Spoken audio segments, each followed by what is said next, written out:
Hello everyone, and welcome to Fresh Master Channel. Today, we are going to have some story from Reddit. But before we start, don't forget to subscribe, like the video if you enjoyed it, and leave a comment down below. These simple clips will mean a lot to the future of this channel. I need to get this off my chest before I lose my mind. My fiancée Sarah is 28. We've been together 6 years, engaged for 1, and our wedding is 2 weeks away. But after what I saw tonight, I'm questioning everything. We were having a rare, quiet night at home. She was in the kitchen making dinner while I worked on a backyard project, a fire pit we planned to enjoy this fall. I stepped inside for a drink and heard her on speakerphone. It was my brother-in-law, Marty. He asked, "Where's Evelyn?" She's not answering my texts. Without missing a beat, Sarah replied, "She just left here. She should be home in about 30 minutes. That stopped me cold. For context, Evelyn is Marty's wife. They've been married 5 years. I hadn't seen her since yesterday when she helped Sarah with wedding decorations. So why would Sarah say she'd just left? I asked who she was talking to. "Marty," she said. "He's looking for Evie." Then I saw her texting someone. When I asked who, she said she was messaging Evelyn to let her know Marty was looking for her. But that didn't add up. If Evelyn wasn't answering texts, why try to message her? And how did Sarah know she'd be home in half an hour? It only made sense if Sarah knew exactly where Evelyn was, or if she was warning her. I spiraled for hours. The thought that Sarah was lying for Evelyn and helping her cover something up ate at me. I didn't want to believe it, but I couldn't ignore it either. At 1 a.m., I gave in and checked Sarah's phone. We both know each other's passcodes. In the bathroom, I found hundreds of messages between her and Evelyn. It was everything I feared. They were hiding Evelyn's 6-month affair with a coworker. Sarah had known the whole time, covering for her, texting details, even joking about Marty. Reading it made me sick. This is the woman I'm supposed to marry? I took screenshots and put the phone back. I've been sitting in my office ever since, trying not to scream. I can't marry her. Not after this. There's no excuse for what she did, not just to Marty, but to their little girl, too. And yet, the wedding's in 2 weeks. Our families have spent thousands. That money's gone. I feel like an idiot. I thought I knew Sarah. Funny, kind, beautiful. She's never hurt me before. Until now. But this changes everything. I can't unsee it. The worst part, a piece of me still wants to go through with it. That scares me. But I know I can't. I won't. It's 5 a.m. I've barely slept. I'm going to shower and head to work early. Anything to avoid facing her right now. At 7, I called my brother in Australia. Telling him was rough. He spent a lot flying his family out for the wedding. But he didn't even bring it up. He just listened and backed me up. He said, "You deal with liars every day at work. Of course, you want your home to be the one place where that's not an issue." He got it. He even had a great idea. He's taking his family to Florida to visit the parks. That's where we were supposed to honeymoon. I'll rebook everything and join them. Maybe I'll offer Sarah's ticket to my sister. Just finished our morning meeting at work. My nerves are shot from too much coffee, and I can't focus. I feel stuck, like I can't move on until I tell Marty the truth. I called in sick today and decided to drive to Marty's place. He's a teacher on break, so I figured I'd catch him at home. Evelyn works a typical 9 to 5 like me, so the timing worked. I got there around 10 a.m. Marty had just put his daughter down for a nap. We sat in the kitchen and had a long, honest conversation. Turns out he'd been suspicious for months. Evelyn had been hiding her tracks well, with help from Sarah and some mutual friends. I didn't have all the messages, just a couple dozen screenshots I'd saved from Sarah's phone. I showed him what I had and offered my help. I work in special investigations at an insurance company, mostly handling workers' comp fraud, so I've got resources and connections. Now I'm working remotely from Marty's kitchen, trying to get a handle on things. I'll be talking to Sarah tonight and letting friends and family know what's happening. Now that I know I'm not betraying Marty by speaking up, I can finally act. I've rebooked most of the honeymoon. There was an issue with Sarah's ticket being under her maiden name, but I got a partial refund and transferred the trip to my sister, who will join our family in Florida. I haven't canceled the venues yet. I want Marty to confront Evelyn first. After that, I'll tell our guests and ask them to stay quiet for now. Next on my list, cancel everything I can, head to the bank, and set up a new account. Thankfully, the house is in my name. Sarah contributed $20,000 to the down payment. I put in $60,000. I'll likely owe her share plus some of the mortgage, but it could be worse. And just to be clear, I don't hate Sarah. I don't condone what she did, and I'm still reeling from how deceptive she's been. but I'm mostly just heartbroken. The timing is brutal. 2 weeks out from the wedding. If I had more time, maybe I'd process it differently, but I don't. I can't marry her. That's final. It's 8:30 p.m., and I'm crashing at my buddy Mark's place. We used to work together. We're both in SIU, basically private investigators for insurance fraud. Earlier, Marty asked me to help identify Evelyn's affair partner. All we had was a first name, Jake. I started with a basic LinkedIn search through Evelyn's contacts. Nothing. Weird. Marty told me Evelyn claimed she'd be out with coworkers until late. I could see where this was going. I told him I'd help, but he needed to come with me. I called Mark and brought him up to speed. We dropped Marty's daughter off with his parents, then drove to Evelyn's office, a bland strip mall setup. We spotted her car, and Marty had a spare key. I gave him a GPS tracker and voice recorder to plant inside. Once that was done, we waited for Mark. About 20 minutes later, he joined us in the car. An hour after that, Evelyn came out of the building with 2 girlfriends and a younger guy with sandy blonde hair. She was holding his hand. I muttered, "Really, Evelyn? This easy?" I took photos as they all headed to their cars. Evelyn drove off first, so we followed. I expected a hotel, but she pulled up to a trendy bar and grill. I passed her as she got out, then parked and filled Mark in. He went inside first. Nobody there knew him, and his job was to grab photos and act as my witness if needed. Marty and I waited until I got a stream of texts. Mark had nailed it. Photos of Evelyn and Jake making out at the table, right in front of her friends. Marty was crushed. One of the women is married, and their families are close. Just more betrayal. I asked if that was enough. He said no, he needed to know who Jake was. I tried to talk him down, said we'd figure it out later, but he was desperate. So I messaged Mark, told him I was coming in, and walked into the bar. The second I walked in, I spotted them at a tall round table by the window, drinks in hand, laughing. I paused, pretended to be surprised, then called out, "Evelyn? Hey, what are you doing here?" Everything stopped. Evelyn stiffened, and the whole table went quiet. She quickly introduced me as her sister's fiancée and mentioned our wedding was in 2 weeks. The group responded with polite congratulations. "Thanks," I said, offering my hand to the blonde guy. "Nice to meet you." He shook my hand and introduced himself. But the name wasn't Jake. I kept my expression neutral, greeted the rest of the group, and casually told Evelyn, "I'm actually meeting a coworker here." I waved toward Mark, who was across the bar, then excused myself. As soon as I reached him, I leaned in and whispered, "That guy's not Jake." We both pulled out our phones and started digging. It didn't take long. We found his social media and even a few court records. And then it all made sense. Jake was his middle name. At least Evelyn wasn't cheating on Marty with 2 co-workers.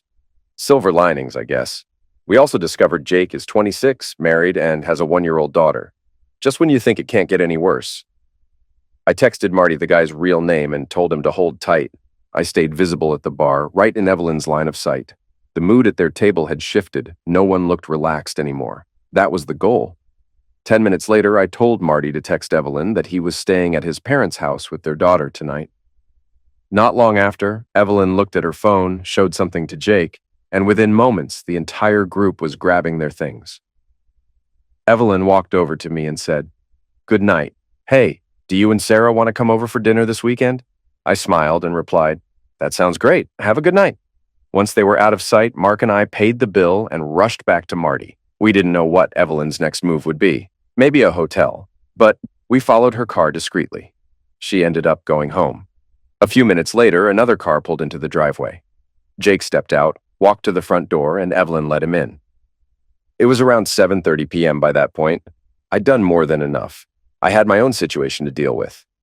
Marty said, "It's fine, I'll take it from here."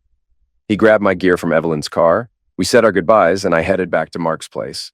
About 2 hours later, I got one message from Marty. "It's done. I'm going to my parents for real this time. No word since. I don't know how things ended with Evelyn. I'm staying out of it now."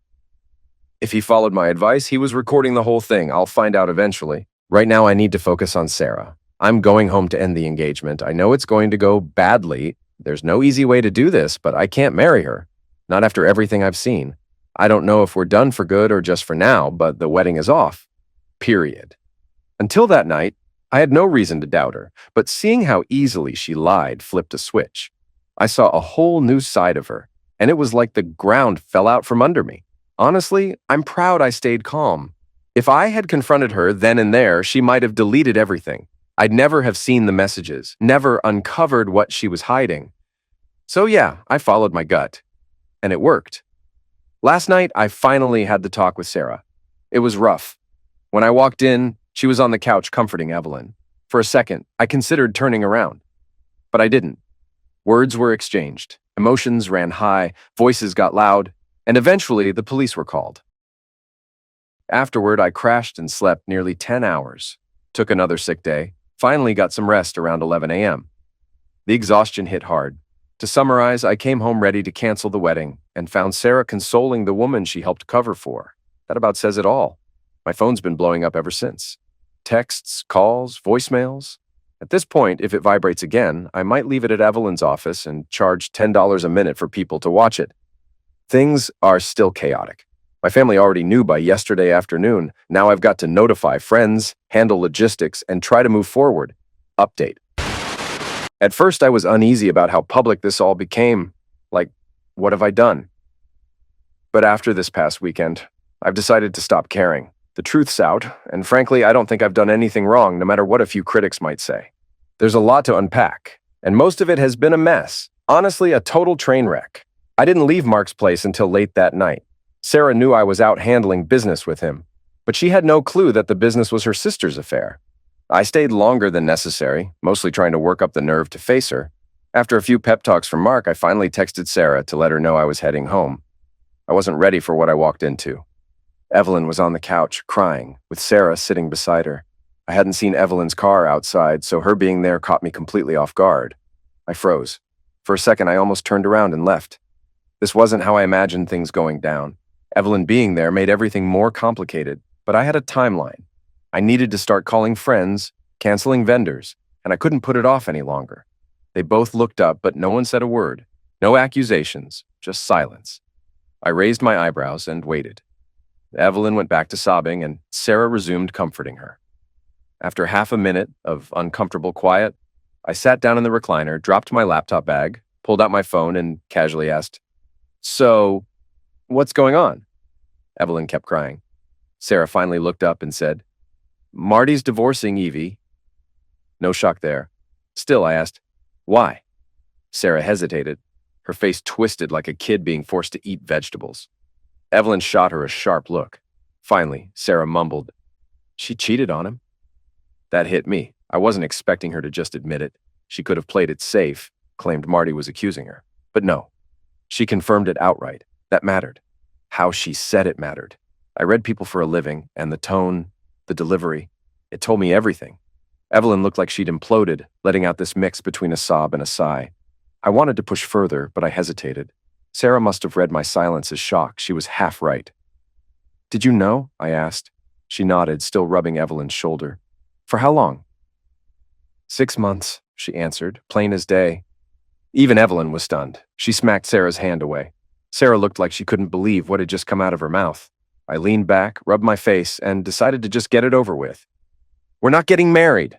Both of them froze. "What?" they said, almost in unison. I stood up. "I can't marry someone who helped cover up an affair for 6 months. I just can't." Sarah jumped up, arms wide, like I just insulted her entire family. Her body language screamed denial. I raised my hands to keep her back. "I mean it.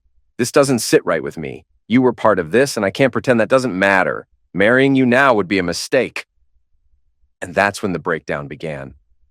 Sarah started sobbing uncontrollably. Evelyn looked stunned and furious.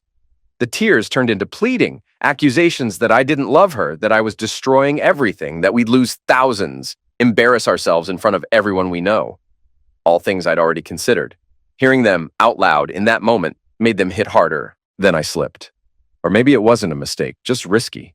I said, "I already canceled the honeymoon. It's done." That was the match to the gasoline.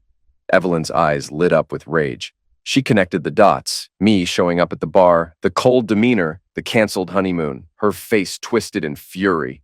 "You son of a witch!" she screamed and lunged at me. I'm not a big guy, but I can handle myself. Still, she caught me off guard with how fast she came at me. I stumbled back, barely dodging her nails as she clawed at my face. I almost dropped my phone, but I shoved her off just in time. "Evelyn, get off me!" I shouted. "Sarah, control your sister!" She came at me again, but this time Sarah grabbed her from behind and held her back. "Get out of here right now," I warned, holding up my phone, "or I'm calling the cops." Sarah begged us both to calm down. Then she said something that finally explained the missing car. "Marty took her keys. She has nowhere to go." I didn't care anymore. I walked straight to my office, locked the door behind me, and dialed the police. I told the dispatcher I'd been attacked by my fiancée's sister, that I was bleeding and my vision was blurred from a scratch near my eye. I also mentioned I had the entire incident recorded on my phone. Right after I hung up, Sarah knocked on the door. "Please come out. We need to talk," she said. "I love you. Let's not do this. Evelyn's sorry. She wants to apologize." I didn't believe that last part for a second, but Sarah was clearly unraveling. I stayed silent. A few minutes later, I heard a knock at the front door. The police had arrived. 2 male officers, one younger, one clearly older and worn, stood at the door. I introduced myself, pointed directly at Evelyn, and said, "She attacked me." Then I offered the video evidence on my phone. The younger officer asked, "Do you want to press charges?" "Yes," I replied. He hesitated, then repeated, "Are you sure you want to press charges?" I locked eyes with him. "Yes, I have the recording. This is going to court, and if you don't take this seriously, I'll call your supervisor." I gave him the name and have him come deal with it. That caught them off guard. They clearly didn't expect me to know the local chain of command. We're not friends, but in my line of work, I've had plenty of professional dealings with law enforcement. I was angry. I understood they might have seen this as just another domestic squabble, but Evelyn physically attacked me in my own home. No, I wasn't pouring blood, but my face was scratched, and I wanted her gone. Thankfully, it didn't escalate further. They cuffed Evelyn and took her outside. She was screaming, crying, completely hysterical. Sarah wasn't much better, quietly repeating, "No, please no." The younger cop came back in and asked me, "Is everything okay here?" I said, "I'm going to bed." He turned to Sarah. "Ma'am, are you okay?" She didn't respond at first. "Ma'am," he repeated, "is everything okay here?" It was obvious what he was doing, trying to sniff out signs of misuse. I bit my tongue, but his tone rubbed me the wrong way. Sarah finally nodded. Still not convinced, he started to press again. I cut in before he could. "If you're going to fish, maybe try the front lawn where my doorbell cam can record you clearly." That almost crossed the line. I could tell I was seconds from being cuffed myself, but the older officer stepped in, pulled his partner aside, and diffused the situation. The guy was clearly not interested in spending the night booking both of us. Eventually, they left, with Evelyn in custody. I stood in the hallway afterward, unsure of what to do next. Part of me wanted to pack a bag and go, but my parents live hours away, and a hotel didn't make sense with everything going on. I chose to sleep in the guest room instead. Sarah made one last attempt to talk, to get me to come to bed. I shut it down. "We'll talk tomorrow. I'm exhausted. Leave me alone." She understood. I slept harder than I had in years, which brings us to the next day, the single weirdest day of my life. I woke up around 11 a.m. Sarah was still home. The entire house looked spotless, floors polished, bathrooms pristine. It smelled like mint cleaner everywhere. She'd clearly thrown herself into cleaning as a coping mechanism. When she saw me, she hovered, close enough to speak, but not too close. It was clear she wanted to talk, but didn't know how. I understood. Last night had been traumatic for everyone. She had no idea where we stood, whether the wedding was canceled in the heat of the moment or if I meant it, whether there was still an us. I took a breath. "We need to finish this conversation," I said. She nodded and started to sit next to me on the couch. I considered telling her not to, but I didn't. We weren't getting married, but I didn't need to be cruel. I wasn't angry anymore, just disappointed.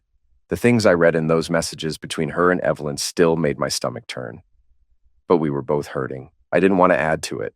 It took time, but I convinced her the wedding was truly off. She didn't take it well. That's putting it lightly. She was breaking down, nearly hyperventilating. Meanwhile, I was calm, only because I'd had time to process everything. This decision wasn't new to me. Then came the big question. What about us? I know some people will judge me for this. Canceling a wedding 2 weeks out is the nuclear option in a long relationship, but I didn't have an answer for her. "I don't know," I said. "I've read everything. Those messages showed me a version of you I never knew existed. I don't know what's real anymore. I don't understand how you could stand by Evelyn like that, mocking Marty, helping her cheat, knowing what it would do to him and their daughter." She broke down again, repeating, I know it was wrong." I asked her to explain. She didn't have one. "I got caught up," she said softly. "She's my sister. I felt like I had to protect her." "No, I told her. A good sister holds you accountable. A good sister calls you out when you're being awful, not helps you hide it. She nodded slowly. You're right, I know. Evelyn's always been the dominant one. I've always just followed. I kind of understood. At least in theory. I've got an older sibling too, but he lives halfway across the world and thankfully happens to be a decent human being. Maybe I just got lucky. Then came the second bombshell, just 48 hours after the first. Sarah looked at me and said, It's not fair. What's not fair? You sexted that Mandy girl on Instagram last year, she snapped. I saw the messages. I was hurt, but I forgave you. Why can't you forgive me? I blinked. Wait, what? Mandy? Who even is that? She was crying now, voice cracking between sobs. I didn't say anything because you stopped, but I saw everything. I was stunned. I had zero idea what she was talking about. I'd never sexted anyone in my life, let alone someone named Mandy. My confusion turned into frustration. What are you talking about? Are you high, having a breakdown? Yeah, harsh. But I was blindsided. Sarah kept yelling through her tears, swearing up and down that she'd seen inappropriate messages from my Instagram. Said she found them while snooping on our home computer while I was at work. Apparently, she never brought it up because I'd stopped. I explained again and again that my social media is pretty tame, mostly family and coworkers. I even offered to log into every account on the spot. But she wasn't listening. She was furious, calling me a liar, a creep, and a dozen other things.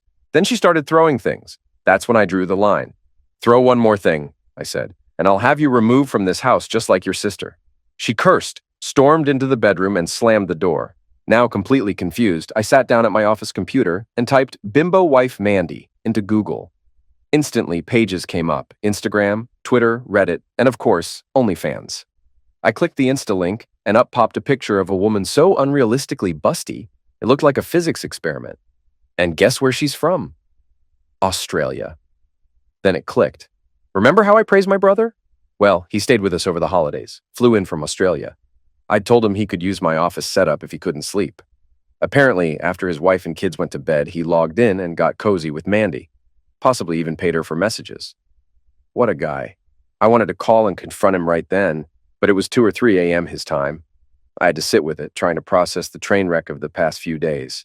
Sarah, Evelyn, and now even my brother had let me down. I tried to make sense of it. Maybe Sarah thought she was forgiving me for something I'd done, and that somehow justified helping Evelyn cover her affair. But it doesn't track. If she had confronted me back then about what she thought she saw, maybe we could have cleared the air. Maybe that would have changed what came next. Or maybe not. All I know is most of my family relationships are strained now. My parents have been supportive, but their patience is thinning as the financial cost of canceling the wedding becomes more real. And yes, the wedding is still off. That's not changing. Sarah's parents are livid. I'm sure they've got voodoo dolls of me by now. Evelyn's out of jail. Sarah bailed her out. I lashed out, called her a doormat for her sister. I think it hit a nerve because later that night, Sarah handed me a 20-page letter detailing how Evelyn had controlled her since they were kids. Update. Last time I left off, I suspected my brother had used my office computer to chat with Mandy, but I hadn't confirmed it because of the time difference. I'm the type who has to solve problems the second they land in my lap. It's great for work, but a nightmare when my personal life is imploding. So I forced myself to pause the spiral, breathe, and focus on what I could control. Step 1. Notify the rest of my guests about the wedding cancellation. My parents had already informed some extended family, but only Sarah and I had the full list, so the rest was on me. I chose to call instead of text, thinking it'd be more respectful. In hindsight, probably a mistake. Each call turned into a drawn-out conversation filled with questions and sympathy. I could have made up a reason, blamed cold feet, but I didn't want anyone thinking this was some impulsive choice. They deserved the truth. This wasn't nerves. This was betrayal. Canceling the wedding wasn't just about me. It was about respecting everyone who'd planned to be there for us. So I told the truth, call after call, until the sun started rising in Australia. Then it was time to deal with the next issue. My brother. Let's call him Carl. Carl and I have always been close, despite our 13-year age gap. He was like a second dad to me growing up. Mature, steady, the guy who never treated me like an annoying kid. I looked up to him, which made this so much harder. The idea that he'd been sexting some model while staying at my place using my computer felt like a gut punch. I was still dealing with Sarah and Evelyn, and now this? I wasn't even sure I cared about clearing my name anymore, but I knew I had to confront him. At the very least, I needed to call him out. Whether I tell his wife, let's call her Karen, would depend on how that conversation went. After a sandwich and some time alone, I logged into Facebook and video called him. Carl works from home in IT, so he picked up almost immediately. We exchanged a quick hello, but I didn't waste time. "Did you use my computer to message some Instagram model while you were here?" I asked. His face went stiff. He leaned off screen to shut his office door. "Yeah, I did. Why?" I swore and explained that Sarah had found something on the computer and assumed it was me. I told him how furious I was for getting blamed. "Does Karen know?" I asked. He stumbled a bit, then admitted, "No, and I'd rather keep it that way." He told me things had been rocky with Karen ever since their youngest was born, especially in the bedroom.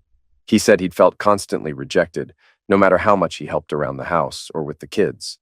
Over time, the stress turned into performance issues, which just made everything worse. "There's no amount of laundry folded or dishes washed that's going to get me laid," he said bluntly. So I started spending nights in the office, working. He even made air quotes.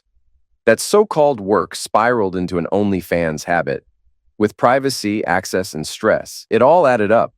I asked if he was still doing it. He swore he'd stopped, and honestly, he sounded genuine.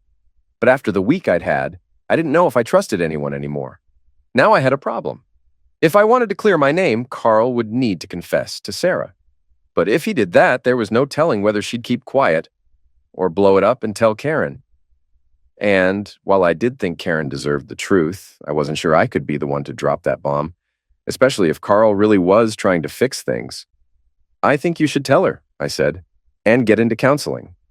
He told me they'd actually been in therapy for 6 months, and it had helped. But what really made the difference? Generic Viagra. I nearly spit out my drink. "Seriously," Carl said, laughing. "We're finally making time for each other again, a few nights a week even. It's helped a lot. No more anxiety. Things are actually okay now." Translation: please don't ruin this. I never wanted to be in this position, not for Carl, not for Karen, and definitely not for my nieces. If Carl was being honest, blowing the whole thing up could destroy something that was finally starting to mend. So, yeah, I know some people won't agree, but I chose to wait. I'd be seeing Carl in a couple of weeks, and I figured an in-person talk, maybe over a drink, would give me a better read on what to do next. That night, I went to bed early. I didn't see Sarah until the next morning. She looked wrecked, like she hadn't slept a minute. Out of habit, I asked, "Where were you?" "We went to the courthouse," she said flatly. "Evelyn's arraignment. I posted bail." I just stared. "The courts close early on weekends," she added. "I left while you were in your office. Afterward, I drove her to our parents and stayed the night."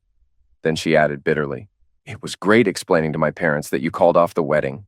"Did you tell them why?" I asked. She snapped, "Of course I did." I tried to stay calm, but my patience was razor thin. "So are you moving back in with them now? That way both daughters can be under one roof?" It was petty, I knew it, but her bailing Evelyn out still had me seeing red. "You don't have to be such an A," she muttered. "And you don't have to play servant to your sister," I shot back. That hit her hard. I saw it, the stiff shoulders, watery eyes. She turned away without a word, and for once I didn't push it. I cooled off and walked out of the room. We stood there for a long minute, silent and distant. Then Sarah finally broke the quiet. "Our parents will be here at 3. I instinctively face-palmed. I was ready to go off about not being asked first, but I caught myself. This wasn't about ego. Honestly, the meeting needed to happen. We had to explain things face to face, talk about the cancellation, deposits, and whatever was left to deal with. Fine, let's just get through it. The rest of the day dragged. Sundays are already slow, but waiting for a conversation like that? Torture. At 3 p.m., the parents arrived. We all gathered at the kitchen table, the big oak one Sarah bought off Facebook Marketplace just a month after we closed on the house. She'd pictured holiday dinners, birthdays, family gatherings, not this. The next 3 hours were brutal. No one was happy, obviously. My parents were supportive, in a restrained way. Their attitude was basically, it's his call, even if we think it's crazy. That was fine. I didn't need them to carry the weight of the canceled wedding. I could own it myself. Eventually, we worked out how to split costs. We'd each try to recover whatever we could and divide the losses proportionally. I'd paid for the honeymoon. Sarah's parents had covered the flowers. Some expenses were lost causes, others were negotiable. Then the house came up. I offered to reimburse Sarah or her parents for their share of the down payment. That's when it all went off the rails. Sarah lost it. She hadn't expected me to suggest she move out. To be fair, we hadn't discussed our relationship or living situation since the fallout, so my suggestion hit her like a blindside. It exposed just how emotionally detached I'd already become. Our parents saw it coming. Sarah clearly didn't. "I'm not moving out," she snapped. "And we're not breaking up." That's how Sunday ended. After everyone left, Sarah and I tried talking again, but it just went in circles. I had to fight the urge to push for resolution. I was too drained. I just wanted mental silence. Believe it or not, we ended up on the couch watching a movie. No words, no clarity, just emotional exhaustion. When it ended, we exchanged a quiet, "We'll talk more tomorrow," and went to separate rooms. The next morning, I woke up to a handwritten letter slid under my door. It was from Sarah. I skimmed the first few pages, but didn't finish it right away. I had to get to work. She was still asleep when I left. Probably stayed up all night writing it. At the office, I pushed a few meetings and started calling vendors. Sarah and her parents were handling some of them too. The results were mixed. The caterer refused to refund me, saying the food had already been ordered. I argued. "What do you expect me to do? Eat a week-old filet mignon?" I snapped. Didn't matter. They weren't budging. On the other hand, the DJ I hired refunded most of the deposit with no drama. It wasn't much, but still, it felt like a small win. In between work calls and vendor battles, I read Sarah's letter. It was 20 pages long. Here's the summary. In her letter, Sarah described a childhood dominated by Evelyn's bullying. Her way of coping had been simple: go along with whatever Evelyn wanted. No resistance, no opinion, just quiet compliance. Over time, that survival tactic became her default way of living. She admitted she was afraid to speak up, afraid to cause conflict, even afraid to express her own thoughts. As I sat with that, I started to see our relationship differently. Looking back, Sarah always seemed almost too agreeable. She never argued, never pushed back, never prioritized her own plans over mine. She was endlessly supportive, always ready to help, and constantly said yes. In 6 years together, we'd never had a real argument. Not once. That sounds ideal until you realize it's not. What I was seeing now was a pattern of deep insecurity, people-pleasing behavior rooted in fear. And once I recognized it, so many things clicked into place. Then came the hard truth. After all this time, I didn't really know Sarah. I knew a version of her, a mirror reflecting what she thought I wanted. She shaped herself around who I was. And even the woman in those awful text messages, that probably wasn't her either. That was Evelyn's influence, another distorted reflection. It sounds strange, but I started to feel like our relationship had always been unbalanced. Maybe Sarah really did love me. Maybe for my openness, my honesty. But I think I only loved the image she gave me. Because the real Sarah, I never got the chance to meet her. If that sounds abstract, trust me, I know. It's still just a foggy idea I'm trying to fully grasp. But what is clear is that in the past few days, I've learned more about Sarah than I had in 6 years. We talked more that night, about her upbringing, about how she reacts to pressure. The conclusion we came to was heavy but honest. She needs help. She may be an adult, but she's still stuck in the same patterns she developed as a scared kid. Afraid of upsetting anyone, afraid of losing love, terrified of judgment. And that's not a solid foundation for any relationship. That realization finally brought me peace. Calling off the wedding was absolutely the right decision. For the first time in days, I went to bed without the weight of it crushing me. Update. Carl ended up telling Karen everything during one of their marriage counseling sessions. According to him, she took it surprisingly well, treated it like no big deal. When I pulled her aside last week and asked if she was truly okay with it, she shrugged and said something like, "We're not as innocent as you think. We both watch adult movies. This isn't much different. It's not like he flew out to meet her." I pushed a little. "What if it had been a courtesan?" "That's different," she said. "And he didn't." So, that's the boundary they've drawn. It's not one I agree with, but based on the noise from their hotel room last night, their dead bedroom seems to have come back to life. Honestly, they're taking full advantage of the situation. Since my sister took Sarah's spot on the trip, Carl and Karen swapped rooms with her. Now their daughters are having a sleepover with their aunt, thrilled by the change, and their parents have total privacy. We all know what's going on. No one says it aloud. Looking back, I think I made the right call letting Carl handle it himself. But I still believe his situation and Sarah's are worlds apart. Let's be clear, messaging an OnlyFans model isn't the same as carrying on a 6-month affair, covering for it, and trashing your brother-in-law behind his back. Sarah didn't just protect Evelyn, she actively joined in mocking Marty. I won't repeat what she said, but it shattered how I saw her. I don't regret how I handled either situation. As for the wedding, not much left to say. Everyone lost money, Sarah, our families, and me. It was inevitable. I gave the caterer an ultimatum, refund me or hand over the food. She chose the food, which was fair. Now my parents' freezer is packed with steak, chicken, and fish, and they've been handing it out to whoever wants it. Gifts from relatives have still been arriving. They're stacked up at my house, waiting to be returned. When the original wedding day came, Sarah and I agreed to spend it apart, for everyone's sake. Meanwhile, Marty and Evelyn's mess is far from over. Marty's set on divorce, but Evelyn's begging him to reconsider. With the school year starting soon, Marty will be back to teaching full-time. That means less time with his daughter and his parents, the very structure that's been keeping him stable. Despite everything, he hasn't gone scorched earth. He hasn't told their jobs about the affair, even though it happened on company time. He hasn't told Jake's wife either. When I asked why, all he said was, "I'm in no rush." And he's not bluffing. He has all the evidence. The texts, bar photos, even video footage. He could ruin Jake's life if he wanted. I think a part of him takes quiet satisfaction in watching Jake sweat. Or maybe he just wants Evelyn to fully realize she was nothing more than someone's backup option. Either way, Marty's darker now. Not bitter, but changed. And I don't blame him. Most of what I know about Evelyn now comes through Sarah. Apparently, Evelyn is basically grounded. She goes to work, then straight to her parents' house. No social life, no power, no freedom. And her parents? They're not thrilled with either of their daughters. Ironically, even though our canceled wedding was a public blow-up, Evelyn's divorce drama has taken the spotlight. Sarah told me her parents seemed to forget about her the moment Marty made it clear he was leaving and taking their granddaughter. Their frustration with Evelyn may have less to do with her affair and more to do with losing access to their grandchild. Now for the big one, Sarah and me. This won't sit well with everyone, but here's the truth. What affected me most weren't just the lies or her involvement in the affair. It was the way she spoke about Marty, the cruelty in those texts with Evelyn. I won't quote them, but they shook me. They made me question everything I thought I knew about her. No, we're not together, not like we were, but we haven't slammed the doors shut either. I've started to see who Sarah really is and who she pretended to be. Some of it is genuine, some of it is learned behavior meant to win approval from me, from Evelyn, from everyone. Understanding that helps.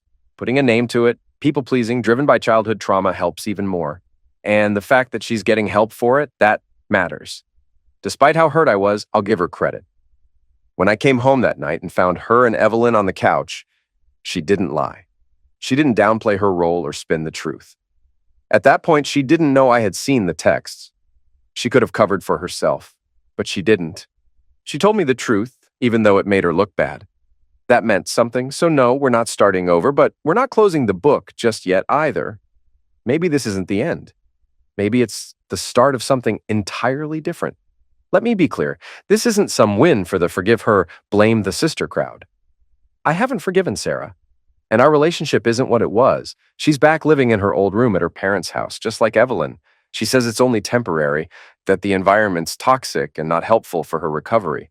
I'm repaying her share of the house in bi-weekly payments so she can eventually get a place of her own. We're not together. Sarah struggled to accept that at first, and I get it. I even sympathize. But if she's truly dealing with deep emotional issues, maybe being on her own will finally push her to take real steps toward healing. Forgiving her right away and pretending none of this happened would just be denial. That would have set us up for failure. I wish she'd opened up sooner, let me be part of her healing, but she didn't. This is where we are now, and it's the best path forward. Right now, we're in a limbo phase. Wait and see. One of us might eventually let go for good. It could be me. But at the moment, I'm not interested in jumping into anything new or adding more emotional chaos to my life. I think it'll take months to figure out where we really stand, and that's fine. There's no need to rush. Financially, I'm stable. We're living separately. I am cautiously cynical, but realistic. If I reach a point where it's clear her issues are too big or trust can't be rebuilt, I'll walk away. No hesitation. I'm not going to drag something out just to avoid hard truths. That alone tells me I don't see it as hopeless. I just see it as difficult, and I'm open to seeing what happens. I've even started looking for a therapist, someone to help me process all of this and to better understand how I contributed to the dynamic. Because if I'm honest, I was part of the illusion, too. It's easy to fall for a partner who never disagrees, who always goes along, who puts your happiness first. What I'm trying to sort out now, and maybe Sarah is too, is how much of that was real love and how much was just fear. Fear of being rejected, fear of not being enough. That's the question. And once we figure that out, we'll know if there's anything left to rebuild. Update. Let me be clear. This isn't a forgive Sarah, blame Evelyn situation. I haven't forgiven her, and we're nowhere near what we used to be. She's staying at her parents' place for now, but plans to leave soon. I'm paying back her share of the house in bi-weekly installments so she can get her own place. We're not together. Sarah struggled to accept that at first. I get it, but if she's serious about healing, maybe distance is what she needs. Forgiving her without real change would have been a mistake. I wish she'd let me support her sooner, but she didn't, and this is where we are. Right now, we're in a wait-and-see phase. One of us might move on entirely. That could be me. But I'm not rushing into anything new. And I'm okay with the uncertainty. I'm stable, we're apart, and I'm realistic. If trust can't be rebuilt, I'll walk away. But I'm not convinced it's hopeless, just hard. I'm even looking into therapy. I need help unpacking everything, including my role. I won't lie. It felt good to have someone who never argued or put themselves first.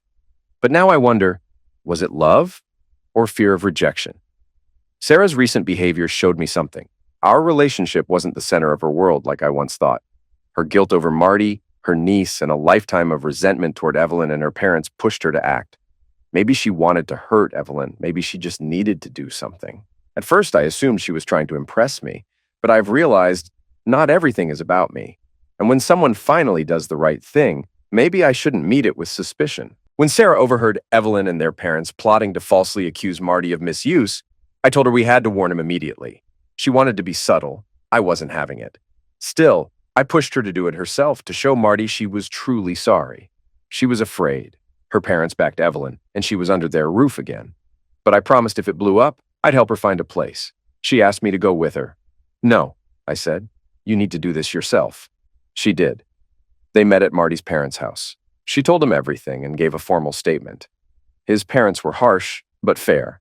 Marty's lawyer filed the affidavit and a recorded interview. Sarah got to spend a moment with her niece after. That meant a lot to her, and it made me wonder if she was carrying guilt that wasn't entirely hers. She didn't end up needing housing help. She got her own place, and I advanced her some cash to help. Then Evelyn followed through with her false accusation, and it was bad. There was an emergency custody hearing that night. Marty's lawyer presented Sarah's statement and the recording. Evelyn didn't get arrested, but she's facing charges. Likely nothing serious. But Marty won full custody. Evelyn now has supervised visits only. Sarah's family disowned her. She expected it, but it still hurts. No matter how toxic they were, they're still her family. She jokes that being exiled helps me get over them, but I know it stings. I invited her to visit my brother in Australia, thinking she'd say no, but she accepted. My brother lives on a big property in rural Queensland. We cleared the snakes, and now Sarah and I are neighbors in separate bungalows. Surfing on Christmas is the plan. Our relationship? Still complicated. Separate rooms, separate lives, for now. But I feel better about where we are. The reason I ended the engagement wasn't just what she did, but how she enabled Evelyn. Now that she's completely burned that bridge, it's hard to believe she's still under Evelyn's thumb. At this point, doubting that would say more about me than her. That said, we're taking things slow. Right now, it's this odd, exclusive, but platonic relationship. Obviously, that can't last forever. Sarah's been clear about where she hopes it's headed, but I'm staying cautious. It's not that I don't love her. That was never the problem. And it's not even a matter of trust anymore. Most of that has been worked through. I'm just unsure about the future. I'm not eager to jump back into wedding plans, and honestly, I think my friends would revolt if I did. Sarah knows that, and for the most part, understands. Still, even if she says marriage doesn't matter, I get the feeling it does to her, at least a little. The truth is, the relationship that once led us toward marriage is over. Maybe we'll build something new, maybe it leads to the same place. But I'm no longer sure that's what I want. And it's not just about her. After everything I've seen these past 6 months, the idea of marriage itself doesn't carry the same appeal. It feels tainted. Whatever comes next between us has to factor that in. I don't want to lead her on or waste her time. I guess we'll see where things go. Update. Marty and Evelyn are officially divorced. It took just over 6 months. Pretty standard here, even with Evelyn's stalling and drama. The biggest outcome? Marty got primary custody of their daughter. That's rare, but Evelyn made it easy. False accusations, damning psych reports, and the fact that Marty already had custody. The judge ruled to maintain the status quo. It's true what they say, possession is 9/10 of the law. If you're going through a divorce, remember that. Financially, it was straightforward. They sold the house, and Marty got a slightly larger share in place of alimony. Done and dusted. I grabbed dinner with Marty recently near my office.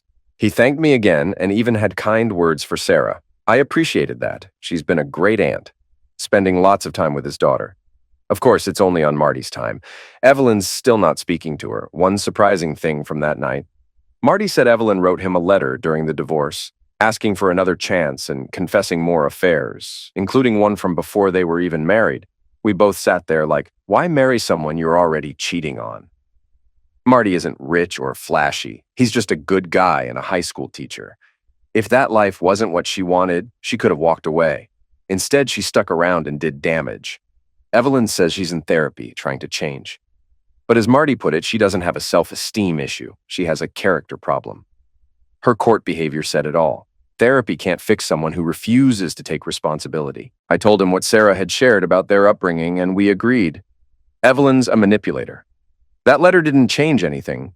It only confirmed Marty's decision. He also told me he finally contacted Jake's wife. He'd been sitting on it, worried it would affect the divorce. I didn't love that reason, but I understood it. Turns out Jake's wife was blindsided. She had no idea. She's trying to hold things together for their young kid, but it's rough. Marty said, if it were me, I'd want to know. Hard to argue with that. As for revenge, Marty said he's done. Hurting Jake only makes life harder for his family. I just want to move on. Honestly, he's a better man than I am. Sarah and I had a great trip to Queensland. The weather was warm, the beaches were perfect, and she spent a lot of time with my nieces. She's a natural with kids. Being a teacher hasn't worn her down one bit. It was peaceful and drama-free, exactly what we needed. Being in a different environment helped us focus on the present instead of the chaos behind us. By the time we flew back, we were both more grounded. A lot of the tension had faded. Some problems still linger, though. My aversion to marriage has been the hardest part for her. The better things got between us, the more that issue came up. Eventually, I sat her down and explained, it's not about us. It's everything I've seen these past few months. The cheating, the lies, the fallout. Marriage feels like a weight I'm not ready to carry again. She took some time to sit with that. Then one evening, while we were doing dishes, she asked softly, do you still want kids someday? It was a fair question, and one I hadn't asked myself in a while. I used to look forward to having a family with her. She'd make an incredible mom. Watching her with my nieces reminded me of that. That's when I realized I haven't given up on the idea of a family. Just marriage. It might sound contradictory, but it makes sense to me. Her question made me think long-term again, something I'd been avoiding. I told her the truth, that I still want a family. She said, so do I, but if you didn't, I'd still want to be with you. That meant a lot, but I told her honestly, if being with me means you never get to be a mom, I couldn't live with that. We went back and forth. I said she was giving up too much. She insisted she wasn't. We agreed to take more time and revisit the conversation, and I did. After thinking it through, I realized I still want what I always wanted, a family like the one I grew up in. Marriage or not, a legal document doesn't make it more real. If it ends, there's still child support, custody, and heartbreak. The commitment is the same. Once I came to terms with what I really wanted, I asked myself, if I were going to start a family, would I want to do it with anyone other than Sarah? The answer was easy. No. I've always loved her. That never changed. Sure, my trust had been shaken, but I started to believe that, without the pressure of a looming wedding, we might have made it work. No, we didn't rush off and get married. But we finally sat down for a serious conversation, one we'd avoided too long. I told her, I want a family. And if we raise kids together, would you still want to be married? Or at least live together? She said she would prefer either marriage or cohabitation. I reminded her that in our state, long-term cohabitation is treated similarly to marriage. She nodded. She knew. Then she surprised me. She pulled an envelope from her purse and handed it to me. A letter? I asked. She shook her head. It's a prenup. I had it drawn up after we split. I meant to give it to you, but once I realized where your head was, I didn't want to pressure you. I was caught off guard. I assumed she'd been quietly bitter about the canceled wedding, but she told me, I wasn't mad. I was hurt, and mostly angry at myself for not seeing the signs. She'd kept the prenup as proof that, if the time came, she was serious about rebuilding trust. I asked, would you have shown me this if I'd proposed again? Absolutely, she said. You need to trust me. I don't want to fail you or myself again. I believed her. I read it.